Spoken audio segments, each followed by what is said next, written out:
Hi hello welcome to our channel Teju's పదాల పదనిసలు.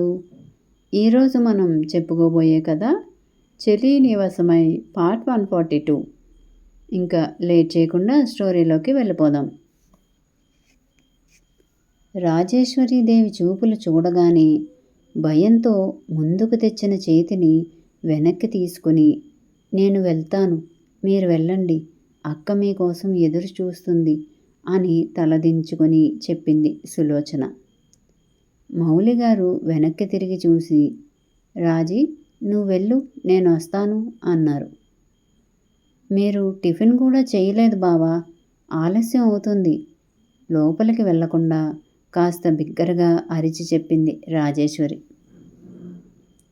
ఏం కాదు, 5 minutesలో వచ్చేస్తాను అని చెప్పారు మౌలిగారు. కోపంగా సులోచనాదేవిని చూసి పిల్లల్ని తీసుకుని అయిష్టంగానే లోపలికి వెళ్ళింది రాజేశ్వరీదేవి. ఆమె మొహంలో కోపం కానీ అయిష్టత కానీ చూసి ఉన్నట్టయితే ఎలా ఉండేదో కానీ ఆయన చూడకపోవడం వల్ల ముందు ముందు ఎన్ని సమస్యలు రాబోతున్నాయో ఊహించలేదు ఆయన. తను లోపలికి వెళ్ళింది కదా, లే అన్నారు మౌలిగారు.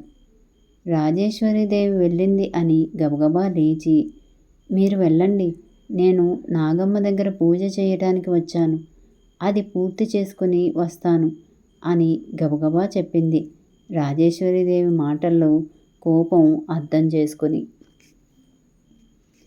నన్ను చూస్తే దెయ్యాన్ని చూసినట్టుందా, ఎందుకిలా భయపడుతున్నావు అని అడిగారు మౌలిగారు. నేను భయపడడం లేదు, నన్ను క్షమించండి అని కంగారుగా చెప్పింది. అయితే రా అని సులోచనాదేవి చెయ్యి పట్టుకుని నాగమ్మ దేవాలయం లోపలికి తీసుకెళ్లారు. అబ్బురంగా చూసింది సులోచన ఆ చేతిని. పెళ్ళైన రోజు నాగమ్మ దర్శనానికి వచ్చిన రోజున కూడా తన చేతిని పట్టుకోలేదు. మొదటిసారి తన చేతిని పట్టుకుని అలా తీసుకెళ్తుంటే గుండె జల్లుమన్నట్టు అనిపించింది సులోచనకి. అయితే రాజేశ్వరీదేవి గుర్తు రాగానే భయం వేసింది. జ్వరం తగ్గింది, అప్పుడే తలస్నానం ఎందుకు చేశావు, నీకు నిమోనియా కూడా వచ్చింది, అది నీకు తెలుసా అని అడిగారు మౌలి. నాగమ్మకి పూజ చేయాలని వచ్చాను, తల చక్కగా ఆరబెట్టింది వనజాక్షి అని చెప్పింది తలదించుకొని. సరే, పూజ చేయి త్వరగా అన్నాడు మౌలి. మొదటిసారి భర్తతో కలిసి పూజ చేస్తున్నాను అన్న సంతోషం కన్నా రాజేశ్వరీదేవి ఏమంటుందో అన్న భయంతో గబగబా పూజ చేసి కళ్ళు మూసుకుంది సులోచన నాగమ్మని వేడుకుంటూ. అమ్మా, నా వల్ల నా భర్తకి అక్కకి ఎలాంటి మనస్పర్ధలు రాకుండా కాపాడు తల్లి అని వేడుకొని, నా పూజ పూర్తయింది, మీరు వెళ్ళండి అని చెప్పింది కంగారుగా. టిఫిన్ తిని టాబ్లెట్స్ వేసుకో, తగ్గిపోయిందని నిర్లక్ష్యం చేయకు, జాగ్రత్తగా ఉండు అని సులోచన తల నిమిరి లోపలికి వెళ్ళిపోయారు మౌలి. ఎదురుగా ఉన్న నాగమ్మ విగ్రహాన్ని చూసి తల్లి అని పిలిచింది ఆర్తిగా. ఆమె మనసులో భయం మొదలైంది. రాజేశ్వరీదేవి ఎలా స్పందిస్తుందో అని భయం వేస్తుంది సులోచనకి. మౌలి లోపలికి వెళ్ళగానే, బావా, టిఫిన్ పెడతాను రండి అని పిలిచింది రాజేశ్వరి. మౌలి హ్యాండ్ వాష్ చేసుకొని కూర్చోగానే మెయిడ్ తెచ్చిన వాటిని వడ్డిస్తూ, ఈరోజు నీకు ఇష్టమైన పెరుగు గారెలు చేపించాను బావా అని ప్రేమగా వడ్డించింది. ఇష్టంగా తిన్నారు మౌలిగారు కూడా. తిని లేచే సమయంలో అక్కడ ప్లేట్ తీయటానికి వచ్చిన పని మనిషిని చూసి, పైన సులోచన కోసం ఇడ్లీ పంపించు, తనకి జ్వరం తగ్గినా కొన్ని రోజులు పథ్యం కూరలు పంపించు అని చెప్పారు. వనజాక్షి చూసుకుంటుంది బావా, నువ్వు కంగారు పడకు అని చెప్పింది తన కోపాన్ని లోపలే దాచేసి.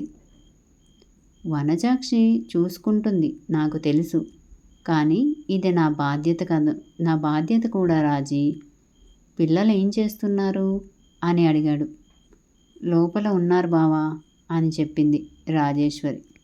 సరే, నేను మిల్లు దగ్గరకు వెళ్ళొస్తాను అని ఆయన వెళ్ళిపోగానే గుమ్మం వరకు వెళ్ళి మౌలిగారిని పంపించి లోపలికి రావడమే విసురుగా కనిపించిన వస్తువుల్ని విసిరుగొట్టింది. ఏమైంది రాజీ? కంగారుగా అడిగాడు రాజీ తండ్రి. బావ దానికి దగ్గరవుతున్నాడు నాన్న, కోపంగా చూసింది. దానికి దగ్గర అవడం ఏంటి? ఆయన అర్థం కానట్టు అడిగాడు. జరిగింది చెప్పి ఆ సులోచన నాకు భయపడి దూరంగా ఉన్నా బావ దానికి దగ్గర అవుతున్నాడు. ఇది నాకు నచ్చటం లేదు నాన్న అంది రాజేశ్వరి. నువ్వు ముందు ఇలా వచ్చి కూర్చో అని కూతురిని సోఫాలో కూర్చోబెట్టి, ఏదైనా ఇలా ఆవేశపడితే పరిష్కారం లభించదు, ఆలోచించి నిర్ణయం తీసుకో అన్నాడు. మనకి అంత టైం లేదు నాన్న, బావ రోజు రోజుకి దానికి చాలా దగ్గర అవుతున్నాడు. ఈరోజు ఏ వంటలు పంపించాలో కూడా పని మనిషికి తనే చెప్పాడు. రేపటి రోజున ఆయనే స్వయంగా తీసుకెళ్ళవచ్చు, లేదా తీసుకొచ్చి నా పక్కన కూర్చోబెట్టొచ్చు అని చెప్పింది ఆవేశంగా. అలా ఎప్పటికీ జరగదు. సరే, నువ్వు ఆలోచించు, ఈ సమస్యకి పరిష్కారం నేను చేయాల్సింది నేను చేస్తాను అన్నాడు ఆయన. ఏం చేస్తావు నాన్న? తండ్రి వైపు చూసి అడిగింది రాజేశ్వరి. నేనేం చేస్తానో తర్వాత సంగతి, కానీ అది ఎప్పటికీ నీకు సవతిగా మారదు. అయితే గీతే నీ పని మనిషి అవుతుంది అన్నాడు నవ్వుతూ. రాజేశ్వరీదేవి పెదల మీద కూడా నవ్వు విరిసింది తండ్రి మాటలకి. నువ్వు దాని గురించి ఆలోచించకు, పిల్లల గురించి చూసుకో. మీ అత్తగారు వాళ్ళు వచ్చే రోజు దగ్గరకు వచ్చింది. వాళ్ళు వచ్చేసరికి ఏదో ఒక ఆలోచన చెయ్యి అన్నాడు. చేస్తాను నాన్న, లేదంటే రేపటి రోజున నా స్థానం ప్రశ్నార్థకం అవుతుంది. నేను ఏదో ఒకటి ఆలోచిస్తాను నాన్న అంది రాజేశ్వరి. అది నా కూతురంటే, అలా ఉండాలి. ఏదైనా ఆవేశం కాదు, ఆలోచనతో కొట్టాలి. నువ్వు ఇదే ధైర్యంతో ఉండు. నీ ఆవేశాన్ని బయటపెట్టి అనవసరంగా అందరి ముందు చెడ్డదానివిగా మిగలకు అని హెచ్చరించి వెళ్ళిపోయాడు. కళ్ళు మూసుకుని తెరిచి చుట్టూ చూసింది రాజేశ్వరి. పగిలిపోయిన వస్తువులని చూడగానే తను ఎంత పొరపాటు చేసిందో అర్థమయ్యేసరికి మరోసారి అలా చేయకూడదు, తన ఆవేశాన్ని కంట్రోల్ చేసుకోవాలి అనుకుంది బలంగా.